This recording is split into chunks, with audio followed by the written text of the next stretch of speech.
The Massacre of Goliad, a Texas Historical Commission production.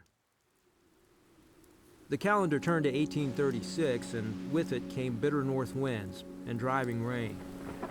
The foul weather brought a foreboding reversal of the fortunes of the young Texian Revolution. A much larger Mexican army threatened to wipe out the gains the Texians had achieved in 1835. The crushing blow came at the fall of the Alamo, with all of its defenders. Upon hearing the news at Gonzales, Sam Houston wept. And while Houston was shattered, he could still read a map, and what it revealed was ominous. Two main roads entered Texas from the Mexican interior. At San Antonio, the Alamo blocked the western approach. At Goliad, the Presidio La Bahía, which its garrison had renamed Fort Defiance, jammed the southern.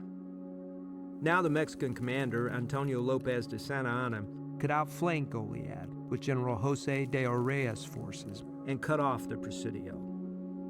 In command of Fort Defiance was Colonel James Fannin, who had attended West Point and was just 32 years old. Houston dispatched orders to Fannin, outlining a retreat from Goliad and to rendezvous with the rest of the Texian forces in Victoria. On the morning of March 19th, Fannin and the Goliad garrison belatedly abandoned Fort Defiance. And even then, they traveled at a snail's pace. Fannin insisted on hauling heavy cannon pulled by slow-moving oxen, and inexplicably, he stopped in an open field at midday to rest. In short order, they saw Urrea's cavalry galloping after them. To make matters worse, their ammunition wagon broke down, and the rebels had no choice but to form a square formation around the stricken wagon and stand their ground in the open. During the subsequent Battle of Coleto Creek, the Texians fought bravely throughout the afternoon and into the evening.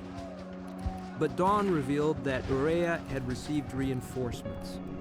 Now armed with a howitzer, Mexican artillerymen could stand beyond rifle range and blast the rebel square to red ruin. If the Texians broke formation and ran for cover, Urrea's lancers stood ready to ride them down.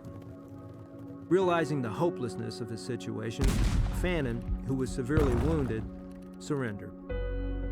Urrea marched the defeated Texians back to the Presidio La Bahía. Few of the prisoners would have now had the heart to call it Fort Defiance. For a week, Mexican soldiers held Fannin's men in close confinement inside the Presidio's small chapel. Then, on Palm Sunday, March 27, 1836, Mexican soldiers, in compliance with Santa Anna's direct order, led between 425 and 445 Texian prisoners out of the fort in 3 groups. They were in high spirits, enjoying the fresh air for the first time in an entire week. They also believed that they were traveling to the coast to board ships bound for the United States. Yet when the prisoners had marched about a mile from the Presidio, their guards halted the columns and opened fire at point-blank range. Soldados finished off those not immediately dispatched by musket fire with bayonets, lances, and butcher knives. Though 28 men escaped, some 342 others fell victim to Santa Anna's malice in the beginning of what Texans now recall as the Goliad Massacre. Back at the Presidio, the 40 wounded prisoners, including Fannin, were about to meet the same fate. The Mexican soldiers marched Fannin to a chair. As a final request, Fannin asked that his personal possessions, including a watch, be sent to his family, that the firing party aim for his heart, and that his body receive a Christian burial. Soldados pocketed his belongings and promptly shot him in the face, tossing his body on a common funeral pyre. Fannin and his men joined Alamo defenders as martyrs, whose sacrifice called out for vengeance. On April 21st, 1836, Sam Houston's ragged soldiers answered that appeal on the bloody field of San Jacinto. True, Texian soldiers shouted their vengeful battle cry, "Remember the Alamo," but they also thundered, "Remember Goliad." And so should we all.